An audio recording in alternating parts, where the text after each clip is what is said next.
Continuing from there, initially you touched on the role of the media also spreading that information, and I think if people had right facts and information from all the sides, it's not just limiting one information and pushing one narrative, but I think in a functioning societies you need to have access to information, the right to information, and then clear factual information on both the sides. So what's the role of the media to play to be not biased in these sensitive topics where there's a matter of life and death and for many people?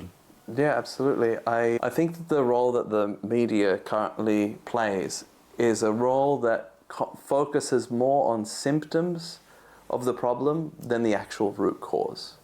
And those symptoms can be whether it's Hamas rockets or settler violence or any of those things, depending on which way the media is leaning. Mm-hmm. You tend to see media concentrating the information that is putting out there mm-hmm.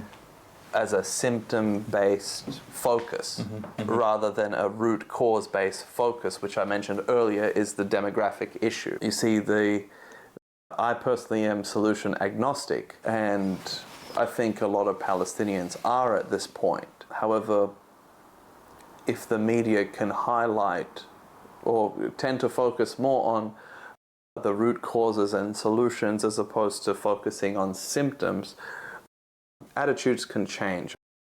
We need to change the conversation around this topic before we can even get anywhere by changing the reality. We need to change the conversation in order to change the reality. Mm-hmm.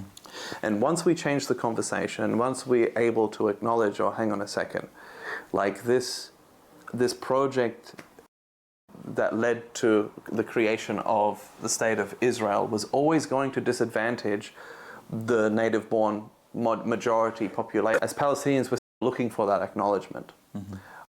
And in that same sense, we should also be able to acknowledge things that our side has done to prevent a solution from coming forward. So it's not like either side is perfect, but we must continuously focus on the root causes rather than the symptoms, because if we can change the conversation from symptoms to root causes, we're going to be in a better position to find out what the right path forward is, to kick off mm-hmm. a new era which is so desperately needed. We need to, because the statelessness is probably one of the key contributors for the increase of extremist ideologies. The moment you end statelessness, you cut off the major promotion tool for those ideologies, and you usher in a new era of peace. And if there was peace there, it would be the most prosperous region in the entire world, I guarantee it. It is in our interest as Australians to make sure that we have secure and a stable Middle East. Mm-hmm. That's where I want to see the politicians as well taking the conversation to something. If a random country like Norway can kick off the Oslo Accords, there is no reason why we can't kick off the Canberra Accords or the Fair Go Accords, or call it whatever you want to call it. But mm-hmm. be one of the voices that is promoting a solution, mm-hmm. not one of the voices that is focusing on symptoms. Okay.